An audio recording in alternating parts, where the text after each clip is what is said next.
आपल्यासोबत बच्चू कडू आहेत. भाऊ, काय सांगणार? स्वतः बाईक रॅली काढत तुम्ही छावा चित्रपट बघायला, काय अनुभव आहेत, काय सांगणार? खरं तर खूप नसानसात राष्ट्रभक्ती भरलेली आहे या चित्रपटातून. निश्चितच एक राष्ट्रप्रेम, त्याच्यातली एक प्रेरणा देणारं एक मोठं म्हणजे इतिहास खरं तर चित्रपटातून समोर मांडलेला आहे.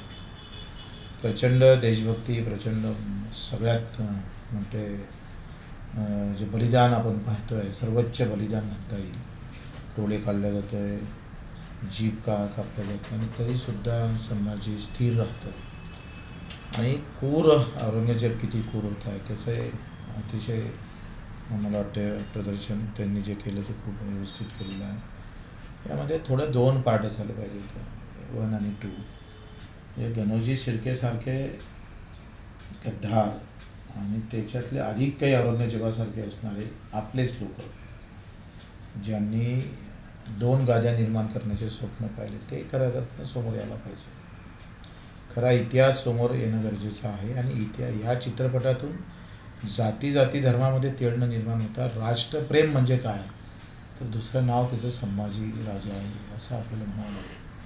2 दिवसापूर्वी साहित्य संमेलनात दिल्लीमध्ये नीलम गोऱ्हेंनी वक्तव्य केलं होतं की एका पदासाठी 2 मर्सिडीज द्याव्या लागतात. हे प्रकरण ताजं असताना दुसरीकडे संजय शिरसाट आहेत शिंदेचे नेते, म्हणजे त्यांनी असं म्हटलं की मंत्रिपद, कॅबिनेट मंत्रिपदासाठी कोट्यावधी रुपये जे आहेत ते उद्धव ठाकरेंना द्यावं लागत होते. तेव्हा कुठेतरी पदं मिळत होते.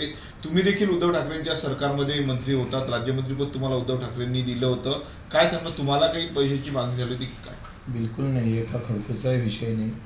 उलट मला चहा पाजून त्यांनी बोलावून मंत्रिपद दिलेलं होतं. दुसरं असं का अशा प्रकारचं वक्तव्य करणं म्हणजे काही मर्दांगीचं लक्षण नाही आहे. एखाद्या नेत्यानं असं बिनबुडाचे आरोप करून किंवा कुठलाही पुरावे नसताना आरोप करणं, असं पुरावे तर कोर्टात खिचा ना, गुन्हे दाखल करा, पुरावे द्या, असं मला वाटतं ही काही महाराष्ट्र संस्कृती नाही. लाखो लाडक्या बहिणींचे जे आहेत ते आता लाडकी बहीण योजना बंद होत आहेत. जवळपास 1900 कोटीपेक्षा अधिक सरकारचे पैसे वाचलेले आहेत. कसं पाहताय निर्णयाकडे? कारण विधानसभा निवडणुकीमध्ये ही योजना सुरू झाली होती.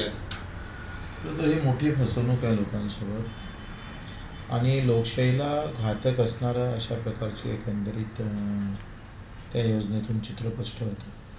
तुम्ही घाईनं 1-2 महिन्यात करोडो लाडक्या बहिणींना तुम्ही पगार सुरू करता, ऑनलाईन अर्ज घेता, सगळं करताय. इथे दिव्यांगाला 1-1 वर्ष पगार सुरू होत नाही आणि तेव्हा विचार नाही करत, कारण निवडणूक समोर असते.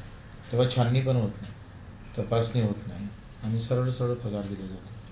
आणि आता सत्तेत आल्याबरोबर लगेच त्याची छाननी करून, त्याचे निकष ठरवून ज्या लाडक्या बहिणीचे पगार रद्द केले त्यांना घेऊन आम्ही कोर्टात जाऊ, त्याची तक्रार करून निवडणूक आयोगाकडे जाऊ. सरकार विरोधात आक्रमक? हां, मला वाटतंय किती त्याच्यात प्रतिसाद भेटते त्यानुसार ठरवू. एक चंद्रशेखर बावनकुळे आणि जयंत पाटलांची काल मध्यरात्री भेट झाली बावनकुळेंच्या मुंबईतील बंगल्यावर. गेल्या अनेक दिवसांपासून चर्चा आहे की जयंत पाटील भाजपमध्ये प्रवेश करतील. कसं आहे, आता कोणाचा प्रवेश होईल आणि कोण पक्षातून बाहेर निघाल, सत्तेतून बाहेर जाणारे तर भेटणारच नाही. आणि मग आता सत्ता भाजपाची आहे तर जेवढे महत्त्वाचे कायदे घेता येईल, इतर पक्ष जेवढे कमकुवत करता येईल त्याचा प्रयत्न भाजप करणारच आहे. आता स्वइच्छेनं जाणं आणि किंवा टांगती तलवार ठेवून जात असेल, बावनकुळे कोणता प्रस्ताव घेऊन गेले, हे असं तुम्ही येत असाल तर मग तुमच्यावर कारवाई होणार नाही येणार तर मग तुमच्यावर कारवाई होईल, असा काही प्रस्ताव घेऊन गेले नसेल तर बरं आहे. पण तसा प्रस्ताव घेऊन गेले असेल तर मग ते चुकीचं आहे. एक शेवटला प्रश्न, स्थानिक स्वराज्य संस्थेच्या निवडणुका होतील असं बोललं जात होतं. सुनावणी जी आहे ती न्यायालयाने पुढे ढकललेली आहे. 4 तारखेला सुनावणी आहे 4 मार्चला आणि निवडणुका देखील पावसाळ्यात होईल अशी चर्चा सुरू झाली. भारतीय जनता पार्टीला जेव्हा वाटेल तेव्हा निवडणुका होईल. न्यायालय जे आहे ते मला वाटतं इथं नाममात्र आहे. त्यांना वाटेल तेव्हा निवडणुका होऊ शकतात. नक्कीच जेव्हा भाजपला वाटेल तेव्हा स्थानिक स्वराज्य संस्थेच्या निवडणुका होतील अशी प्रतिक्रिया जी आहे ती बच्चू कडूंनी दिलेली आहे. स्वप्नील उमाप, TV9 मराठी, अमरावती.